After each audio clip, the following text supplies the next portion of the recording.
Hello. Right, lightning talks without the S at the end, just the one. But I'm Giles. I hail from King's College London's Department of Digital Humanities, which is a strange thing for a former material scientist to do, but as needs must. I'm on holiday, but I'm here representing the Our Data Ourselves project.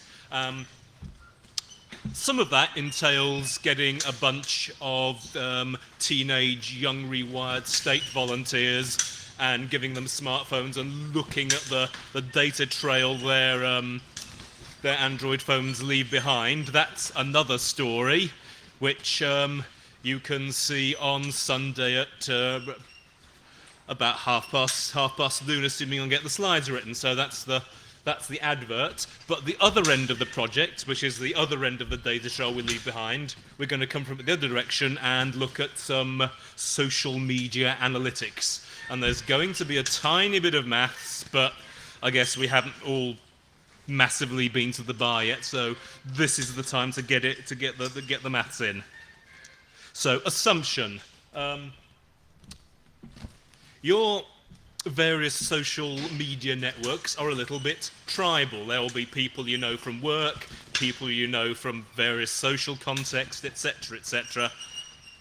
So we're going to represent your Twitter network as a graph. And we're going to say, because we're all a little bit tribal, there are going to be nodes on that graph that are more densely connected to each other than everybody else. Assumption. I wish I had a nice big pointed stick, but never mind. Assumption the second, if you start somewhere on that graph and take a random walk around it, you are more likely to stay within your given tribe, your given cluster, and you're more likely to stay within the cluster in which you started. Now, for instance, young rewired state teenage hackers, are they more tribal and have more segregated follower networks than your middle-aged Python dev? We shall see. But to try and find these clusters, these networks, we're going to use a technique called MCL. Here comes the maths. We're going to start with a really trivial network, two nodes. Node A has a self loop, and B just has a link back to node A. And we're going to draw a matrix to represent that. So 1 means there's a link, zilch means there isn't, so A links to itself and to B, B links just back to A. We're going to normalize the columns to get the probabilities of hopping around that network. So the columns must sum to 1. So if you're in A, 50-50 chance you'll stay in A or hop over to B. If you're in B, by definition, you must hop back to A. That's all you can do. That's how we've set up our trivial graph. Here comes the science bit.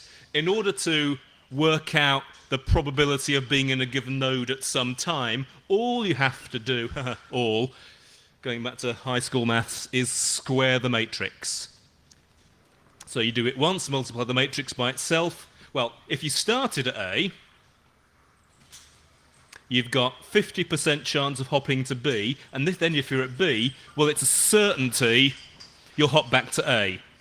So you've got, if you're at B, you must be A the next hop, and you left A in the first place with a probability of 50%, so that's 50%, and another 50% if you started at A, you've got 50% chance of hopping away to B. So after 2 hops, you've got a probability of 3/4 of being in A. Clear as mud. Getting the quarter for staying at A if you started at B if you started at A is left as an exercise to the viewer. So take it as read, you multiply the matrix by itself, you get the updated probabilities for being in a particular node.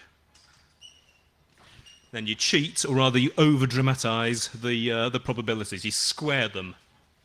this time on an element-wise square. If you square a number that's less than 1, which it is because it's a probability, it's going to get smaller. The smaller it is, the smaller it's going to get. So you stretch the probabilities.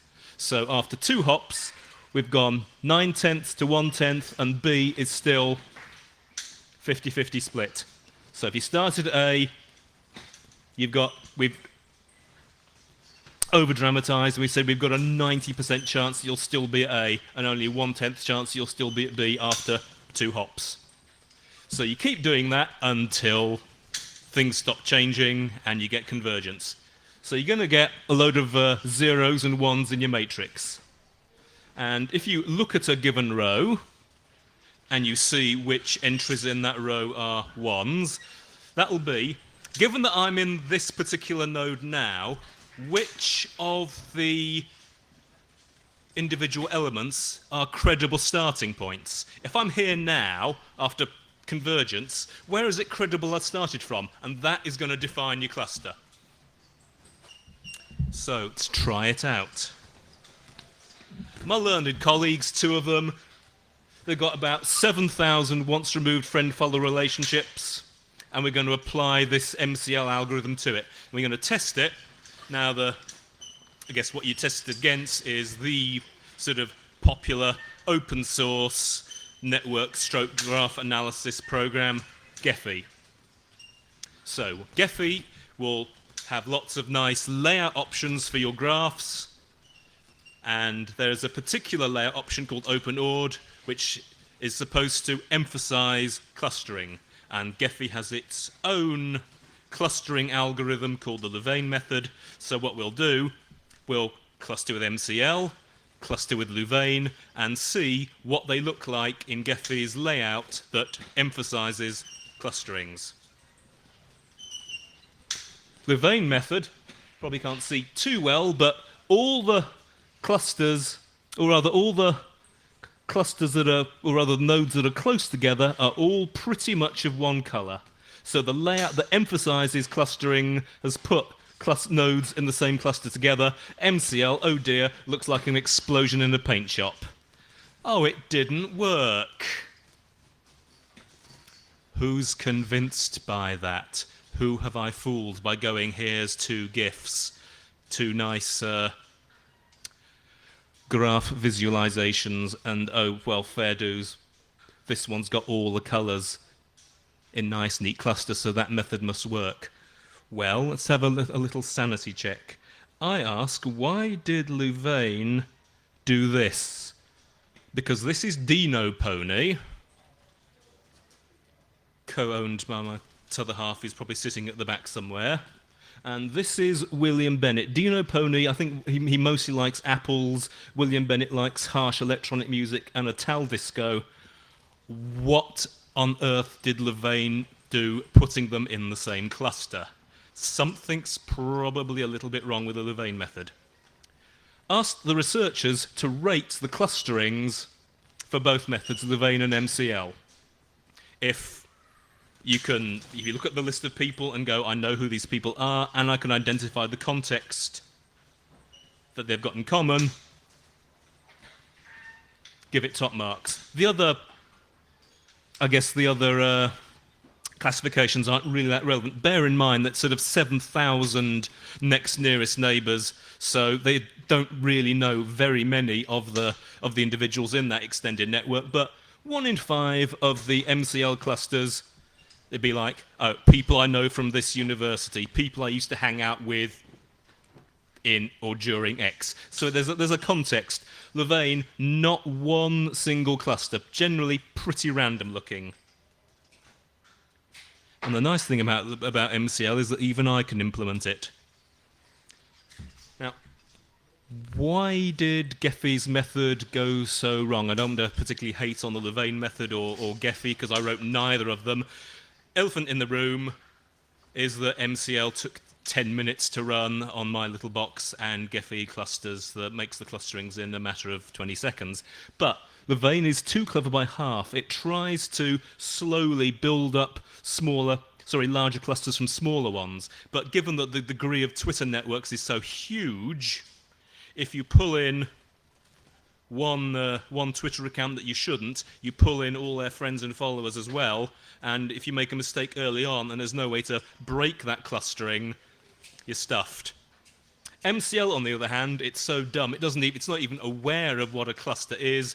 All it is updating a table of probabilities, and we interpret those as clusters. So I've seen that sort of do the Levain method, or do the informal layout method working quite well for other humanities type data, but when the degree of the network is much, much, much less than that of Twitter. One good example was a graph of which Egyptian scribes had which customers in a particular town. So, shout out to the tools, Twython, Celery, Redis, RabbitMQ for acquiring the Twitter data, store it in Neo4j, turn the handle and do the crunching with NumPy, and Gephi did do the pictures. Nice Python library, Network X. Any questions? Or rotten fruit? That probably was somewhat more than 10 minutes.